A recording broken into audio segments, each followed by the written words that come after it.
Welcome back, everybody. A live look over Ford Field right now, where the focus now is all about the Green Bay Packers and Thanksgiving. On Sunday, overtime was needed, but the Lions finished with a 34-27 win over the Giants. It was the Jahmyr Gibbs show, running for a career-high 219 yards, a franchise record of 264 scrimmage yards. His third TD was the biggest, a 69-yard run in overtime. Jake Bates also drilled a 59-yard field goal with under 30 seconds to force that overtime. On fourth down in overtime, Aiden Hutchinson was able to sack Jameis Winston for the walk-off. And you guys just kept swatting it back, man, buying your time, and we made the stop we needed to. Hutch, great job there at the end. It was unbelievable. Our offense when we needed it, Bates, all that. We'll get to this here in a minute, but I'm telling you, man, you don't know how to ride it. You don't know what's going to happen. You just find a way to win, okay? You find a way to win. The big thing this week is going to be Green Bay, right? We got about 3 days off here. Not 3 days off, but 3 days to get ready for it. All right, and then we go 2-0.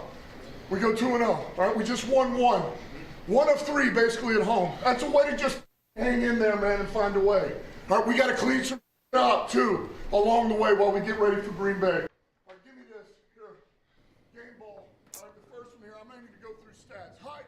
Well, he said it. You got to clean it up. That Thanksgiving game starts at 1 o'clock. Jack White will be headlining that Thanksgiving Day halftime show. Dan Campbell said it best. They've got to work on a lot of things here. Joining me to talk about what they did to work on is Derek Hutchinson. We've got our executive producer from our Click on Detroit team and Detroit Sports Plus.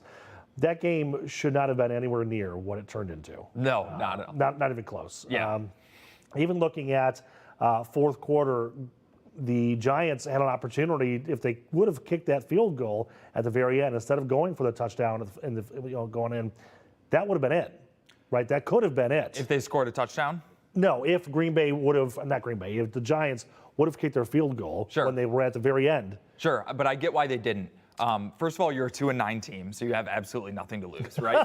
And the play that really hurt them, I thought, was the third down play there, because they were on the 3-yard line. They lost 3 yards. Now fourth down, suddenly you're from the 6 instead of from the 3. But in the Giants' mind, if you kick a field goal there, you're up 6. Right. You're kicking off to the Lions. The Lions are probably starting on like the 30, 35-yard with line. about 3 minutes left or so. Yeah. And you know Dan Campbell's going to go for fourth down, so they've got 4 downs. I don't know. It's a tough argument. I do get why they did it, and for them, it probably just felt like, you know what? If we could just get 6 yards right here, we've won this game. Like, we pulled off a big upset. Yeah. Whereas the equation gets a little more complicated if you kick that field goal. So it obviously did not work out for them, thanks to Jake Bates. But yeah, I get why they did it. All right, so we don't have all the time in the world here, but what went wrong? Yeah, how long is this segment? Most of the things that you and I talked about last week coming off the Philadelphia loss held true again in this game, except for, the running game got going because Jahmyr Gibbs was amazing. But the Lions are having a hard time protecting Jared Goff. On defense, they actually showed some flaws, especially on third down. They just couldn't get any pressure on Jameis Winston. He's a third-string quarterback, but he's also a guy with a big arm who can make plays if you give him time, and the Lions knew that. So the fact that they really couldn't get any pressure on him until overtime was probably the biggest concern that I had coming out of that. We had, at the beginning of the season, so much momentum, right? And we still kind of do. But to hear the Lions fans boo the team in the game, that tells you that there is some legitimate concern now. Yeah, they were frustrated. It was, after the first 2 drives? Right. They didn't score. And they were expecting this to be, like a vintage Lions bounce-back game where they drop 45 on a bad team and it's over by halftime. And clearly that was not the case. I think Lions fans are a little bit nervous, and rightfully so. The Lions were bad for so long, and then these last 3 years they've sort of been climbing towards what we all think is going to be a Super Bowl run.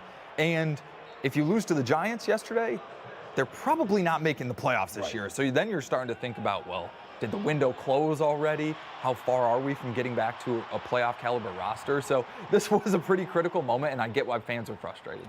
How narrow is that window now?